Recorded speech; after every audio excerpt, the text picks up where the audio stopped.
পারাবাত যোগ, এটা একটা রাজযোগ। এই যোগ কি করে নির্মাণ হয়?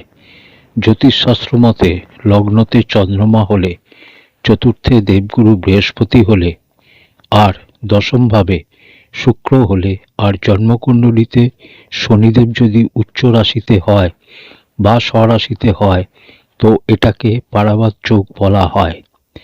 এই যোগে জন্মানো জাতক ধন কুবের হয়, রাজার মতো জীবন অতিবাহিত করে। লগ্নতে চন্দ্রমা অতি বিশিষ্ট কারক হয়।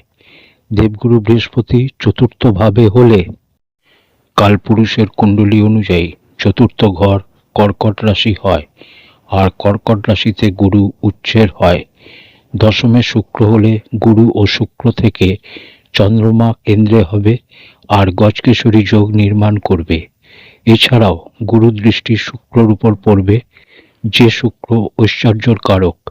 চন্দ্রমা জাতকের ব্যক্তিত্বকে আকর্ষক ও সৌম্য বানাবে। আর শনিদেবের কুণ্ডলিতে উচ্চ রাশিতে বসা বা স্বরাশিতে বসা অবস্থায় জাতককে জীবনে অত্যন্ত শ্রেষ্ঠ আজীবিকা প্রদান করে। অর্থাৎ এক কথায় খুবই জাঁকজমকপূর্ণ জীবন অতিবাহিত করে জাতক।